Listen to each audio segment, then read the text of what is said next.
فاعوذ باللہ من الشیطان الرجیم بسم اللہ الرحمن الرحیم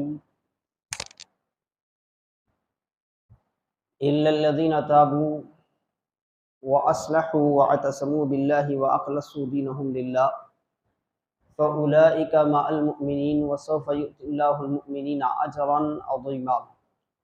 صدق اللہ العظیم وبلغنا رسولہ النبی الامین الکریم۔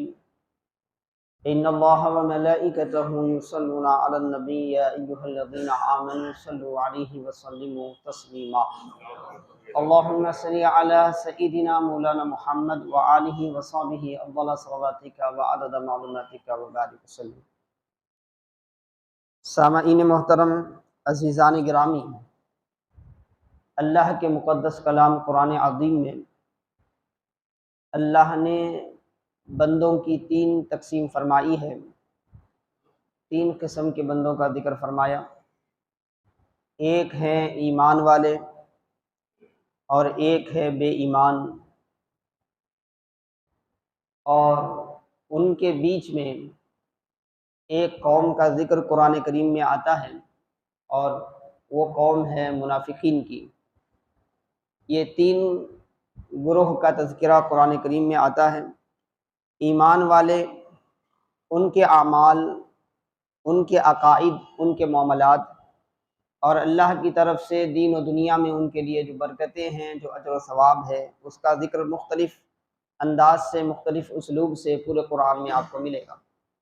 دوسرا وہ قوم جو علانیہ اسلام کو نہیں مانتی، رسول اکرم علیہ السلام کو نہیں مانتی، جن کو کفار سے، کفرو سے تعبیر کیا گیا قرآن کریم میں، اور مشرکین سے تعبیر کیا گیا، تو یہ بالکل ایک دوسرے کی ضد ہے۔ ایمان والے وہ ہیں جو اللہ کو مانتے ہیں، اور کفر کا مطلب جو ایمان کی ضد ہے، جو نہیں مانتے۔ کفر کا انجام بھی بتایا گیا، ایمان کا انجام بھی بتایا گیا، لیکن سب سے زیادہ مذمت قرآن کریم میں، سب سے زیادہ انجام کے اعتبار سے تباہی و بربادی کا ذکر اگر کسی گروہ کے بارے میں کیا گیا تو یہ بات قرآن کریم کو پڑھنے سے سامنے آتی ہے کہ اللہ نے فرمایا کہ ان میں سب سے زیادہ تباہ کن جو لوگ ہیں، تباہی دنیا و آخرت میں تباہ ہونے والے، وہ کفار سے زیادہ جن پر عذاب ہوگا، مشرکین سے زیادہ جن پر عذاب ہوگا۔ وہ کون؟ تو فرمایا ایمان والوں اور کفر والوں کے بیچ میں ایک درجہ ہے، جنہیں قرآن نے منافقین سے تعبیر فرمایا۔ فرمایا ان المنافقین فی الدرک الاسفل من النار۔ اس میں کوئی شک نہیں ہے کہ منافقین جو ہے دوزخ کے انتہائی نچلے حصے میں ہوں گے۔ دوزخ جو انتہائی گہرا، اندھیروں سے بھرا ہوا، انسان کے وہم و گمان میں بھی نہیں ہے، ایسے عذابات سے بھرا ہوا ہے۔ کفار کے لیے، مشرکین کے لیے الگ الگ عذابات ہیں، لیکن سب سے سخت عذاب کس کے لیے ہے؟ تو فرمایا منافقین کے لیے۔ سب سے سخت عذاب منافقین کے لیے۔ بھئی یہ منافقین ہے کون؟ کن کو کہتے ہیں منافق؟ تو عہد رسالت میں رسول اللہ صلی اللہ علیہ وسلم کے زمانے میں کچھ لوگ ایسے تھے، اپنے دنیاوی مفادات کو محفوظ کرنے کے خاطر، اپنے دنیاوی اغراض کو محفوظ کرنے کے خاطر بظاہر وہ اسلام کو قبول کیا، اسلام کو ماننے کا انہوں نے بظاہر لوگوں کے سامنے دکھاوا کیا، لیکن حقیقت میں وہ اندر سے اشد درجے کے کافر تھے، انتہائی درجے کے منکر تھے اسلام کے۔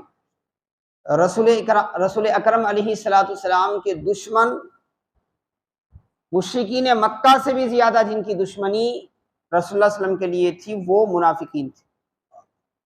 بظاہر مسلمانوں کی صفوں میں تھے، بظاہر ایمان والوں کی صفوں میں تھے، دیگر ایمان والوں کی طرح وہ بھی رسول اللہ صلی اللہ علیہ وسلم کی مجلس میں آتے تھے، آقا علیہ السلام کی صحبت میں بیٹھتے تھے،